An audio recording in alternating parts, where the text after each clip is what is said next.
Tahun 2024, pada waktu semua orang sedang memberikan hak pilih mereka untuk memilih seorang pemimpin yang baru, yaitu seorang presiden yang baru.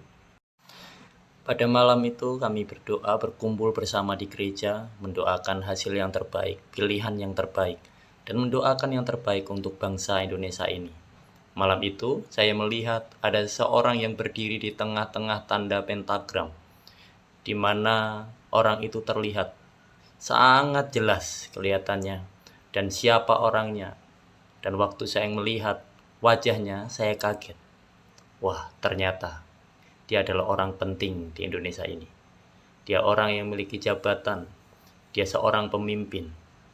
Dan di situ membuat saya bingung, membuat saya bertanya-tanya, apa maksudnya Tuhan?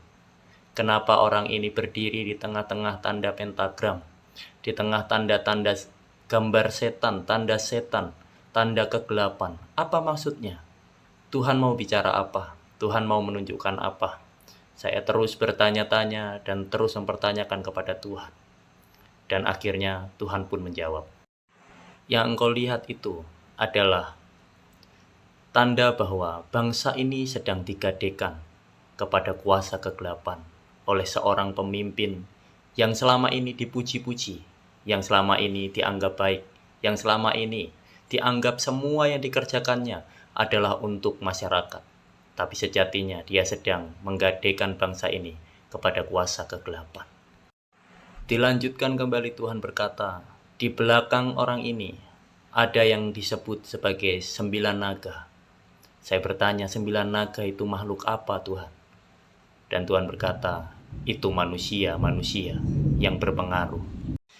9 naga itu bukan hewan seperti yang kamu mengerti. 9 naga itu adalah manusia, 9 manusia yang punya pengaruh besar di dunia.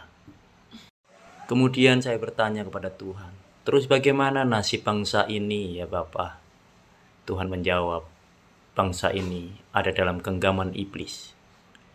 Dan orang-orang akan merasakan dan akan mengalami bagaimana dampak daripada semuanya itu. Dan pemimpin yang baru ini akan merasakan dan akan mengalami akibat dari semua yang dikerjakan oleh orang tersebut.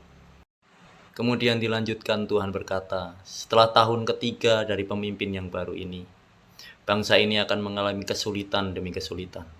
Masyarakat akan mengalami kesusahan dalam ekonomi, sehingga bisa memungkinkan kelaparan pun terjadi.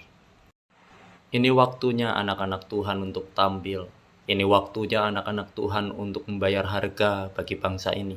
Supaya bangsa ini mengalami kelepasan, mengalami pembalikan keadaan. Supaya bangsa ini tidak dijerat lagi oleh iblis. Supaya bangsa ini mengalami kelepasan dan kemuliaan Tuhan turun atas bangsa ini. Mari anak-anak Tuhan, kita bangun berdoa, kita bangun persekutuan, kita bawa bangsa ini kepada Tuhan. Supaya bangsa ini dilepaskan dari jerat iblis, bangsa ini dilepaskan dari kuasa kegelapan, segala perjanjian yang sudah dibuat oleh para pemimpin terdahulu, dipatahkan dan dihancurkan. Dalam nama Yesus Kristus. Amin.